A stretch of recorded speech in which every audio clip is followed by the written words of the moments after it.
Vernissage, présentation et dédicace du tout nouveau livre intitulé « Réflexions africaines sur la construction de la paix » édité à Paris, ce 10 novembre 2025 dans la salle Professeur Dr Muteta de la faculté de médecine à Lubumbashi au Katanga. Dans sa prise de parole devant plusieurs personnalités politico-administratives, le co-éditeur du dit livre a eu à remercier le recteur de l'université, les compagnons d'armes et l'auguste assemblée, mais aussi le commandant suprême et chef de l'État de la République démocratique du Congo, Sem Félix Antoine Tshisekedi Tshilombo, de lui avoir permis de continuer à défendre la souveraineté du pays et poursuivre sa formation professionnelle. Monsieur le recteur, professeur Kishiba, représentant pays de l'UF, mesdames et messieurs les recteurs et directeurs des instituts supérieurs, mesdames et messieurs les membres du comité de gestion des universités et instituts supérieurs, mesdames et messieurs respectables professeurs, aux officiers gradés des forces armées et de la police, les compagnons d'armes, mesdames et messieurs distingués invités, chers étudiantes et étudiants, mes camarades.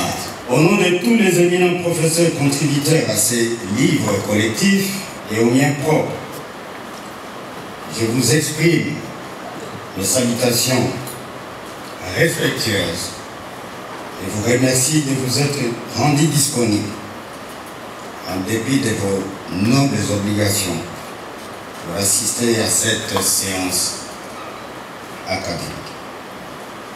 Il s'agit de la présentation du vernissage dédicace du livre intitulé « Réflexions africaines sur la construction de la paix », édité à Paris aux éditions du CIB dans la collection Pensée en 2025. Je ne cesserai de rendre hommage et renouveler ma loyauté au commandant suprême des forces armées et de la police, son Excellence Félix Antoine Tshisekedi Tshilombo, président de la République, chef de l'État. Il n'a pas seulement mis fin à une longue injustice en m'offrant sa grâce, mais il m'a permis aussi de continuer à me dévouer patriotiquement à mon pays pour défendre son intégrité territoriale, sa souveraineté et son unité. Grâce à son action,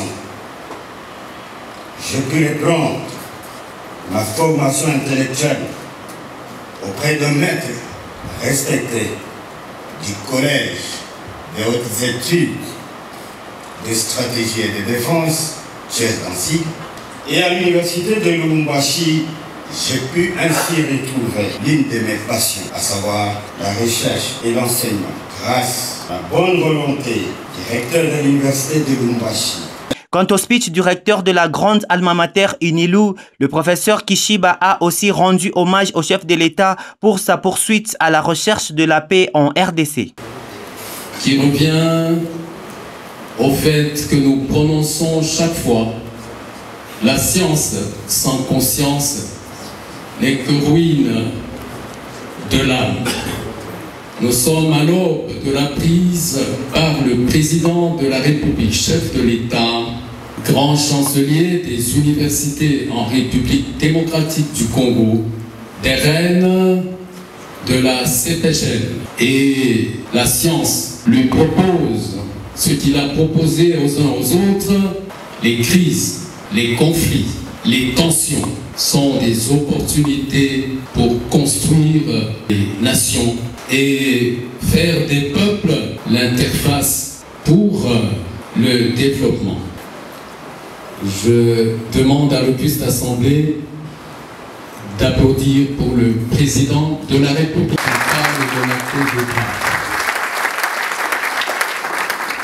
Au sortir de la dite activité, le général Jean-Claude Bokolombe a eu des mots justes pour rendre des éloges à cette œuvre scientifique du général Edi Kapend. On va rester au niveau de la recherche des armes, mais on a associé aussi la science à la quête de la paix. L'œuvre qui a été présentée aujourd'hui, c'est une œuvre qui a voulu vous montrer qu'à côté des armes à repentir, il y a aussi la science qui peut contribuer à la recherche de cette paix. l'œuvre du général Idi Kabila. D'acheter les livres ne fait que montrer cette volonté de la recherche de la paix de la population. En définitive, il tient de noter que la paix est un facteur clé pour le développement de l'ensemble des Africains et particulièrement les Congolais vivant à l'est du pays.